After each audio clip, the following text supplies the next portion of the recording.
Hi guys! Welcome back to my channel. Kung bago lang kayo sa channel ko, ako nga pala si Annalyn Tapa. Welcome kayong lahat. At kung hindi pa kayo nakapag-subscribe, i-click nyo lang ang subscribe button sa baba at pakiclick nyo na rin ang bell notification para ma-notify kayo sa lahat ng mga videos na i-upload ko. Kung bago lang kayo sa channel ko guys, nag-upload ako ng mga video tips, video tutorial, nang sa ganun ay may share ko ang kaalaman ko sa kapwa ko YouTubers, lalong-lalo na sa mga new YouTubers na nagsisimula pa lang gumawa ng kanilang channel. Hey guys, kamusta na kayong lahat? So sa video na ito, isi-share ko sa inyo, ito ay part 2, kung paano ba palitan ng background ang inyong mga videos, kagaya ng mga, halimbawa nasa garden kayo, or nagla-live kayo, or anything guys na gusto nyo, ayaw nyo gamitin yung background nyo. First, ang gamit natin dito guys is InShot. At ito ay request dati ng isa sa mga viewers ko na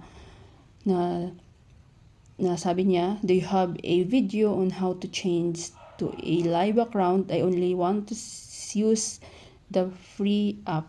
So, nagumawa na ako nung part 1 guys. At salamat sa iyo sa request mo. Then, ito is kadagdagang kaalaman. At gamit natin guys ang InShot kasi dati yung gamit ko lagi is CapCut, but ang InShot ngayon, ang CapCut ngayon is napakarami ng bayad. So, halos lahat ng features nila is may bayad. So, may isa tayong paraan para makapagpalit tayo ng background dito sa InShot. So, pag hindi nyo pa guys na install ang InShot, install nyo na. Pwede siya sa Android, pwede siya sa iPhone. Ang gamit ko always is Android. Then, first, kapag wala pa kayong mga background guys, kung saan ba kayo kukuha ng background nyo, punta lang kayo sa Chrome. Then, search nyo lang dyan guys kung ano yung background na gusto nyo. So, halimbawa sa akin is Burj Khalifa sa Dubai. Ayan. Kapag gusto nyo siyang i-download, pwede nyo siyang i-long press, then download image. Automatic na yan na masisave sa inyong mga gallery.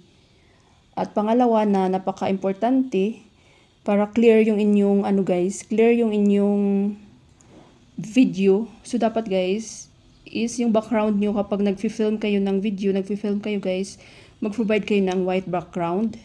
So, halimbawa, sa akin kasi yung aking wall is white na. So, pwede kayong magbumili ng mga cortina na white or anything guys na lagyan nyo ng white background para clear yung inyong, ang kalalabasan kapag mag-change background kayo is clear.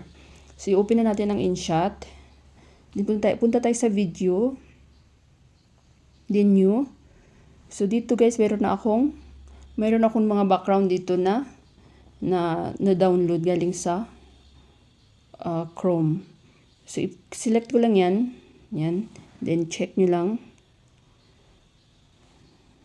Then, punta tayo sa Canvas. Kapag long video yung inyong mga i-edit, so dapat yung format is 16:9. Pero kapag mga short, kapag gusto nyo yung pang short, 9:16. So, long video tayo. Then, i-crop nyo lang to guys na hanggang mag-full screen siya. Para maganda yung kakalalabasan niya mamaya. Yung isang background din natin. Crop nyo rin siya na mag-full screen. Then, ito din. Crop nyo rin siya na mag-full screen. Ayan. Then, hanapin natin ang PIP. Ayan, PIP. Mapupunta ulit tayo dito sa ating gallery. So guys, ito yung aking video. So ayan, yung aking background is white. Para clear siya mamaya guys kapag tanggalan natin ang background. Then hanapin natin ang cutout. So ayan, cutout. So ayan, 'di ba? Kasi kapag iba yung mga red or anything guys na yung background nyo is hindi siya white. So mayroon talaga yung yung parang may nag-blink, 'di ba? So kapag gawan nyo i-provide nyo ang white background guys. So i-play natin.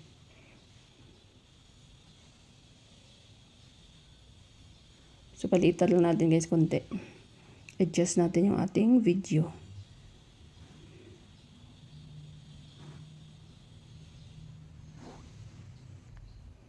So, pwede natin siya lagay dyan sa gilid or sa gitna. Magagalaw-galaw naman yan, guys. Hindi kung gaano ba kahaba yung inyong yung video nyo or yung background nyo. So, ipantay nyo rin. Halimbawa, mas mahaba yung inyong video or background. So, i-split lang natin tong video, guys. Split lang natin. Then, delete. So, i-play natin.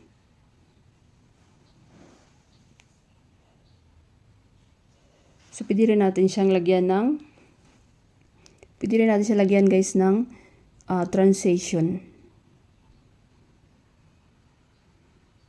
So, ayan, transition. Check muna natin, transition. Pili lang kayo kung ano yung gusto nyong transition. Halimbawa, ito. Yan. Then, i-click nyo lang tong double na check para apply all. Play natin.